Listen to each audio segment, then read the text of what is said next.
Jay-Z and Diddy's anonymous accuser has come forward admitting that there are inconsistencies in her testimony. And it's not looking good for her or her lawyer, Tony Busby. There are a lot of calls for apologies that are owed to Jay-Z at this point because of the inconsistencies that have borne out of this story. So this was from an NBC interview that she gave. She is still remaining anonymous. We'll just call her Jane Doe. And that is despite Jay-Z's legal team pressuring her to come forward with her real identity. She refuses to do so. So if you needed a refresher, this story comes from back in the year 2000, back when the accuser was 13 years old. She allegedly got assaulted by both Diddy and Jay-Z at a VMAs after party, witnessed by one unnamed female celebrity. And still, you know, there are a lot of inconsistencies, contradictory facts. She doesn't seem to have a great memory of the night, and she also is unwilling to put her name on the line. So this says, an Alabama woman who accused Jay-Z and Diddy of raping her when she was 13 years old sat down with NBC News to recount what she called a catastrophic event. A limo ride to a White House, a drink that made her feel woozy, a sexual assault by the rap stars that would ruin her life. But the woman and her lawyers acknowledged that there were some inconsistencies in her account in response to questions from NBC News. She said, "I have made some mistakes." She stands by her allegations overall. The inconsistencies in her account of the incident, alleged to have happened 24 years ago, do not necessarily mean the allegations are false. Among the inconsistencies, the woman says that her father picked her up after the alleged sexual assault, but he says that he doesn't recall that at all.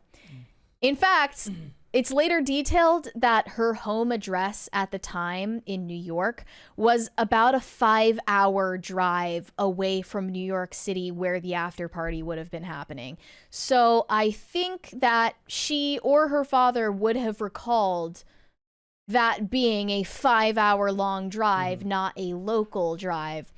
But furthermore, the woman claims that she spoke to a celebrity at the after party where she said she was assaulted, but that celebrity said he was not in New York at the time. That is referring to Benji Madden of Good Charlotte. Okay, I was going to ask, yeah. Allegedly, at the age of 13, she is just hanging out at this VMAs after party and starts having a casual conversation with Benji Madden about his tattoos. And they confirmed that both Benji Madden and Joel Madden were not even in New York for the VMAs. They were out on tour in the Midwest when this happened. So, you know, if you were just, you knew that you were having a conversation with a celebrity about a tattoo, why did you need to say that it was Benji Madden? Like, this seems to be a pattern of the way that people lie when they include too many details to increase their credibility, and then they get caught lying. I don't even know if it's a lie or if it's just you don't have a good memory of the night and the events, the sequence of events and who was there. So don't grasp for straws. If that one is wrong, then it puts water on all of the other claims that get made. And exactly. Like, if you don't know who you were talking to, how do you know who raped you? It might not even be the rappers that she's referring to. It could have been two entirely other people. And a lot of people were very, very, look, when we talked about this, a lot of people are going to be very quick to accept this as fact because of all of the allegations against Diddy. And when we talk about Diddy, look, the only reason that I believe that a lot of people are so quick to throw him under the bus as well is because the video of Cassie came out and very clearly shows verifiable evidence of him doing awful things. Now, I would argue that, like, for us in this job, like, the point is not to, I don't take sides on any of this because I wasn't there for any of this. I don't know whether any of this is true. I can have my own thoughts on it, but I tend to just be like, look, awful people exist. Is this person awful? I don't know. I know Diddy is awful because I saw the video of him throwing Cassie around a hotel room or a hotel hallway.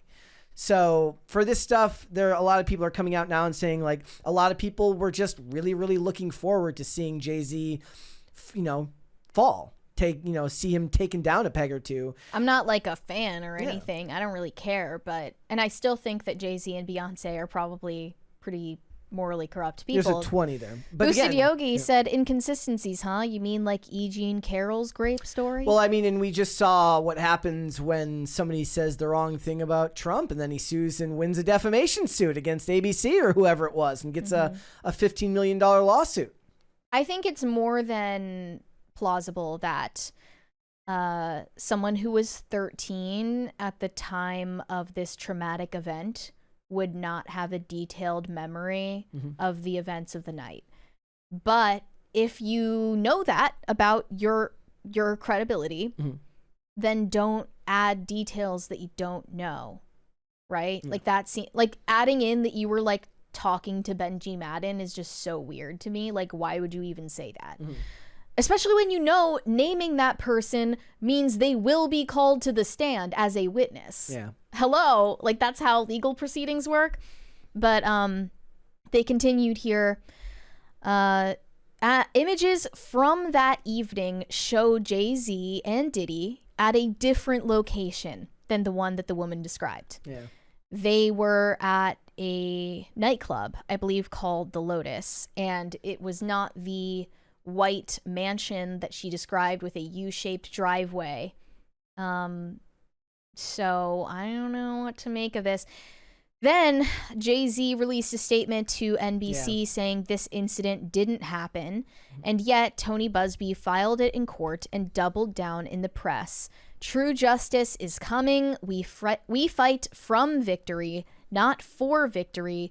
This was over before it began. This 1-800 lawyer doesn't realize it yet. What were your thoughts? Soon. What was your initial instinct on this when you saw the initial story? Like, what I'm already like, when we covered it, did we go over more than just the facts? Like, I don't have strong opinions on it because with all of these cases, my takeaway is always, I wasn't there. I don't know. It's he said, she said. The Diddy stuff is a little bit different because of the video with Cassie, but even then, there is no, that's the problem with all of the Me Too cases, right? Is in the absence of physical evidence, these things will always boil down to he said, she said. I don't feel strongly about it either. What I just found so outlandish about it is the scenario itself. I'm starting to realize just how fast the culture has changed. Yeah.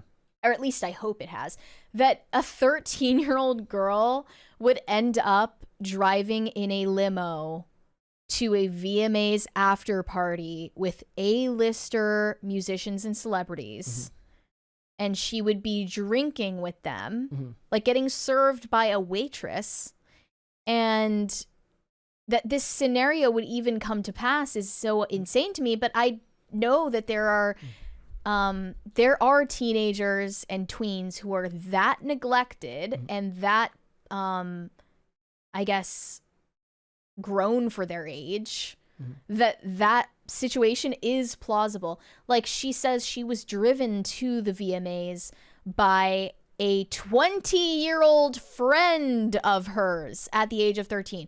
Why are you even friends with a 20-year-old who is driving you all around town? Who is driving you to this place and dropping you off alone to watch the VMAs on a Jumbotron with a bunch of strangers. She says she then started chatting up limo drivers. She must not have looked 13 or sounded 13. Well, there was a whole nother discussion going on about Blue Ivy and how she was dressed at the VMAs that we didn't even cover, where people were talking about whether she was dressed appropriately for the event and stuff like that. Yeah, I saw that conversation too. I mean, that's an ongoing problem. This is why this is why I hate covering these types of stories, because I can lean one way or the other depending on maybe my own like inclinations, but I'm not going to take a strong opinion on it because I don't know. I don't know. And most of the time when we talk about these things, look, there's the more accusations that come out against Diddy, the more likely it is true that, sure, some of them might be accurate, sure, but people are going to latch on.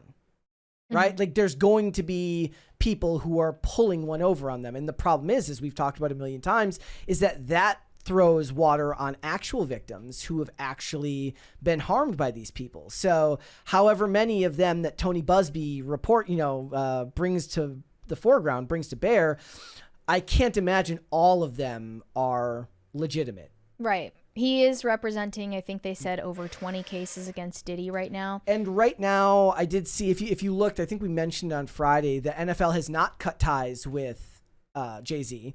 Jay-Z's Rock Nation has like a deal with the NFL to work together on halftime shows and social justice initiatives, per their language, not mine. And they decided, that is also another sign, honestly, that shows you a shift in the culture, which is that 5 years ago, everyone would have just cut ties immediately. And what the NFL said, which the head of the NFL said, is like, look, we're going to wait for this to play out in court. They said he was accused, and then he mounted a very, very strong opposition to what is being said about him. They didn't just reflexively decide he's been accused of something, we're done. And that's a change from 5 years ago. That's probably a good thing. But also 5 years ago, Jay-Z would not have issued a response statement. What do you think he would have done? Just ignored it? Most of those situations, it would either end in an apology or silence. Yeah. Tony Busby said that Jane Doe's case, his client, was referred to our firm by another who vetted it prior to sending it to us. Our client remains fiercely adamant that what she stated is true to the best of her memory. We'll continue to vet her claims and collect corroborating data. Because we have interrogated her intensely, she has even agreed to submit a polygraph test. In any event, we always do our best to vet each claim made, just as we did in this case.